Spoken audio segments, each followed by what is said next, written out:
দেখ আজকে আমরা যেটা করব সেটা হচ্ছে মাধ্যমিক 2022 এর যে কোশ্চেনগুলো তোদের এসেছিল গ্রামারের স্পেশালি সেই গ্রামারের কিছু আমরা প্র্যাকটিস করব 2022 এর প্রিভিয়াস ইয়ার্স কোশ্চেন 2022 দেখে নে। প্রথমে যেরকম থাকে ভার্বের ফর্মগুলো থাকবে। কি আছে প্রথমে?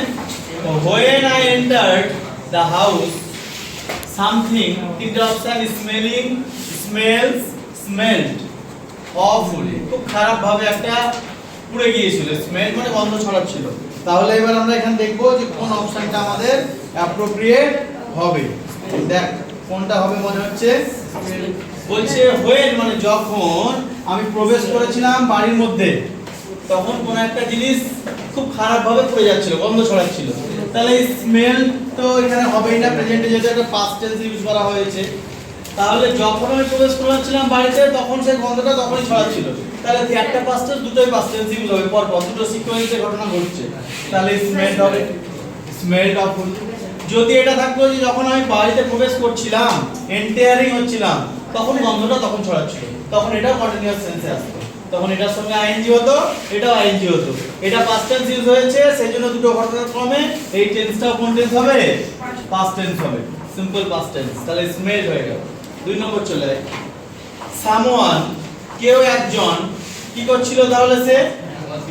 আচ্ছা, had been cooking, has cook তো আসার কোনো সেন্স আসে না। আর ওয়াজ কুকিং কোনটা হবে? না, সামওয়ান যেখানে একজন হ্যাড বিন কুকিং, কারণ অনেক আগের ঘটনা বলছে যে অলরেডি সে ঘটনাটা কাজটা করে দিয়েছে। হ্যাড বিন কুকিং তার জন্য কাজটা রান্নাটা করে দিয়েছে, তার জন্য গন্ধটা ছড়াচ্ছিল, পুড়িয়ে দিয়েছে তার জন্য। তারপর কি বলছে দেখ, and bird has burned the meal। Ball, burn তো হবে না, প্রেজেন্ট টেন্সে এটা ইউজ হবে না। ওয়াজ বার্নটা প্রেজেন্টে হচ্ছে না, তাহলে কোনটা হবে? পাস্ট টেন্সে বার্ন হয়ে যাবে। তাহলে এটা হয়ে গেল হ্যাড কুকিং এবং এটা হয়ে গেল সিম্পল পাস্ট টেন্স বার্ন। একটা পাস্ট টেন্স ইউজ হয়ে গেল আর একটা পাস্ট পারফেক্ট ইউজ হয়েছে আর তাহলে এইভাবে আমাদের কিন্তু টেন্সের সিকোয়েন্সটা বুঝে করতে হবে। আচ্ছা, নেক্সট পরবর্তীতে কি আছে এখানে? Article position. এটা এসেছিল 2000 কততে বললাম? 2022 মাধ্যমিকে। দেখ আর্টিকেল পজিশন কি বলেছে? মাই নেবারহুড, আমার প্রতিবেশী যেটা, ইজ ভেরি ইন্টারেস্টিং প্লেস। আমার প্রতিবেশী জায়গাটা হচ্ছে খুব একটা ইন্টারেস্টিং, মানে খুব মজা। তাহলে কি হবে? A very interesting place. তাহলে বসিয়ে দে a very interesting place. My house is located অবস্থিত an area which has many stores and offices, যেখানে অনেক স্টোরস এবং অফিস রয়েছে। তাহলে my house is located কি হবে? located in an area, একটা এলাকার মধ্যে অবস্থিত এই জায়গাটা। located in an area which has many stores and offices, ঠিক আছে? Next, the biggest store is only 5 minutes walk, সবচেয়ে বড় যে স্টোরটা সেটা কি বলছে? 5 মিনিট দূরে হেঁটে। my house আমার বাড়ি থেকে। তাহলে কি হবে? from,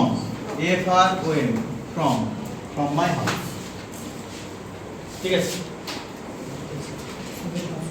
নেক্সট, ইউএস ডিরেক্টর এখানে একটা দেওয়া আছে। তোদের একটা করে মাধ্যমিকে ভয়েস ন্যারেশন এগুলো থাকবে, দুটো থাকবে তিনটার মধ্যে। তার মধ্যে এখানটা ইনডাইরেক্ট স্পিচ বলা হয় এটাকে। এটা ডাইরেক্টে আছে, ইনভার্টেড কমার মধ্যে যেহেতু আছে সেহেতু ডাইরেক্টে আছে। তাহলে এবার কোন সেন্টেন্সে আছে সেটা দেখবো আমরা।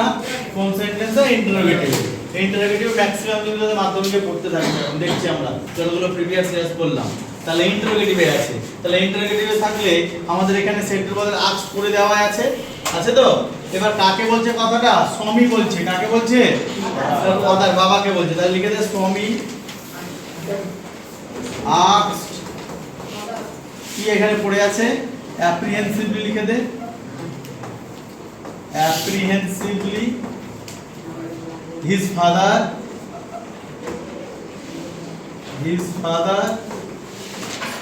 এবার এখানে দেখ ইন্টারোগেটিভ আমি বলেছিলাম যদি WH ওয়ার্ড থাকে তাহলে WH ওয়ার্ড বসবে, আর না কি বসে? ইফ বসে। তাহলে এখানে WH ওয়ার্ড আছে, হোয়াট আছে, তাহলে বসিয়ে দে হোয়াট এবার এটাকে সাজাতে হবে, সবসময় অ্যাসার্টিভে নিয়ে আসতে হবে। তাহলে এটা অ্যাসার্টিভে নিয়ে এলে এটা সাবজেক্ট, এটা ভার্ব, এটা অবজেক্ট। তাহলে ইউর এটা ইউ, আচ্ছা ইউ হ্যাভ রিটেন সাজালে কি হবে? ইউ এটা 1 নম্বর, এটা 2 নম্বর, এটা 3 নম্বর। তাহলে ইউ হ্যাভ রিটেন। তাহলে ইউ বলতে কাকে বোঝাচ্ছে? হ্যাঁ হ্যাঁ, তাহলে ইউ বলতে তাহলে এখানে ছেলে নিশ্চয়, তাহলে কি হবে? হি। এখানে সব সময় সাবজেক্টিভ কেস নিয়ে আসতে হবে। হি, দে, উই এগুলো সাবজেক্টিভ কেস। এবার হ্যাভটা কি হয়ে যাবে? হ্যাড, মানে এটা যে সিম্পল প্রেজেন্টে সরি প্রেজেন্ট পারফেক্ট টেন্স হয়ে যাবে কোন টেন্স? Perfect tense. তাহলে হয়ে গেল হ্যাড। এবার রাইট, রোট, রিটেন 3 নম্বর ফর্ম ভার্বের রিটেন। আর শেষে কিন্তু অবশ্যই জিজ্ঞাসা চিহ্ন নয়, ফুল স্টপ। কারণ আমরা জানি ন্যারেশনে সব সময় যে সেন্টেন্স থাকবে সেই সেন্টেন্সটাকে অ্যাসার্টিভে নিয়ে আসতে হবে। এভাবে আমাদের কিন্তু সলভ করতে হবে ব্যাপারটা। এটা ইন্টারোগেটিভ ছিল, করে নে এটা। তারপরে আমরা নেক্সট যাব। তারপরে যেটা ছিল ভয়েস চেঞ্জ। ভয়েস চেঞ্জ দেওয়া আছে সাবজেক্ট, তাই তো? একদম পুরোটা সাবজেক্টটা পুয়ার ম্যান, ক্যারিডটা হচ্ছে ভার্ব, আর হেভি লোডটা হচ্ছে অবজেক্ট। মানে সিম্পল পাস্ট টেন্সে দেওয়া আছে টেন্সটা। তাহলে প্রথমে কি লিখে দেব? Heavy load. এবার এটা পাস্টে যেহেতু আছে সেহেতু কি হবে? ওয়াজ নয় ওয়্যার, তাহলে একটার জন্য ওয়াজ। এবার ক্যারিড বসিয়ে দে, ভার্বের 3 নম্বর ফর্ম ক্যারিড। একটা বাই বসাতে হয় প্রিপজিশন হিসেবে, এবং তারপর লিখে দিল সাবজেক্টটা অবজেক্ট হয়ে গেল, দা পুয়ার ম্যান। দা পুয়ার ম্যান হয়ে গেল অ্যানসার। এগুলো আমাদের করতে হবে। তাহলে এটা হলো আমাদের সিম্পল পাস্ট টেন্সে ভয়েস চেঞ্জ দেওয়া আছে। নেক্সট চলে কিছু না এখানকার মধ্যে, খুবই সহজ। আরেকটা করব আমরা এখানে, দেখে নিন। এটা খুব ইম্পর্টেন্ট আমার, সো দ্যাট ব্যবহার করতে বলেছে আমাদেরকে, ঠিক আছে? সো এবং দ্যাট আমরা জানি, ডাবল টু যেটা আছে টি ডাবল ও, সেটার বদলে কি বসাতে হয়? সো। এবং টু এর বদলে কি বসাতে হয়? দ্যাট। এবার আমরা লিখে নিই যা আছে তাই, পুরো কপি করব। দা পিপল ওয়্যার, এবার টু এর বদলে লিখে দিলাম সো। তারপরে স্ট্যান্ড, স্ট্যান্ড। এবার টু এর বদলে দ্যাট। এবার এখানে আমাদেরকে একটা সাবজেক্ট নিয়ে আসতে হবে, ঠিক আছে? তাহলে দা পিপল এখানকার সাবজেক্ট, তাহলে দা পিপল মানে অনেকজন, তাহলে কি হবে এখানে? দে, দে। আর একজন হলে হি আসতো এখানে, বা সি আসতো, বা ইট আসতো। এখানে পিপলের কথা বলা আছে অনেকজন মানুষ, তার জন্য দে। এবার এটা দেখ ওয়্যার ছিল, তাহলে ক্যান নট নয় কুড নট। তাহলে অ্যামিজার থাকলে ক্যান নট, আর ওয়াজার থাকলে কুড নট। তাহলে কি হয়ে যাবে? Could not. এবার বাকি কি পড়ে আছে?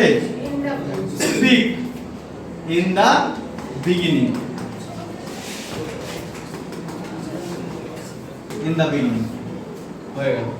তাহলে এটাকে আমাদেরকে সো দ্যাট ইউজ করে বলতে বলে, ঠিক আছে? বা আমাদেরকে কমপ্লেক্সে করতে বলতে পারে, এইভাবে আমাদের কিন্তু করতে হবে। নেক্সট কি আছে আরেকটা? ফিজার ভালো করবো, করে দেবো। আচ্ছা ঠিক আছে, করে এই সব নিচে তো ওরে কোথায় আছে? এখানে ছিল, দেখে নিন। তারপরে দেওয়া আছে 3 নম্বরের ফিজার ভার্ব, খুব ইম্পর্টেন্ট। দেখ করা হয়েছে অলরেডি, তো দেখে অপশনই লাগবে না। কন্টিনিউড মানে একটানা কোনো কিছু চালিয়ে যাওয়া, কি হবে? ক্যারি। যেহেতু ভার্বের সঙ্গে ইডি আছে, তাহলে কনফার্ম করা আছে, তার জন্য হয়ে যাবে ক্যারিড অন।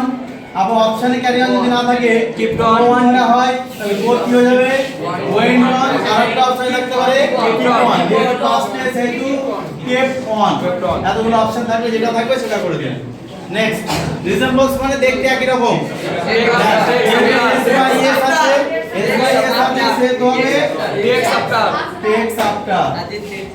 আর নেক্সট আছে উইথড্র। উইথড্র মানে বলছি তুলে নেওয়া, উইথড্রন আছে, উইথড্রন। এটা V3 আছে আগে, সেন্টেন্সটা দেখতে হবে ভালো করে। কেউ তুলে নিচ্ছে, তাহলে কি হবে? কল হয়ে যাবে, কল অফ। কোনো কিছু তুলে নেওয়া, বন্ধ করে নেওয়া। স্ট্রাইকটা তুলে নেওয়া হয় কারো দ্বারা? ফ্যাক্টরি ওয়ার্কারকে দ্বারা বা কারো দ্বারা। পুরোটা ঘুরে দেখতে দিতে হবে। এই সরে ভালো করে বসো, পুরোটা স্পেল দিয়ে রেখে দাও, ভালো করে বস।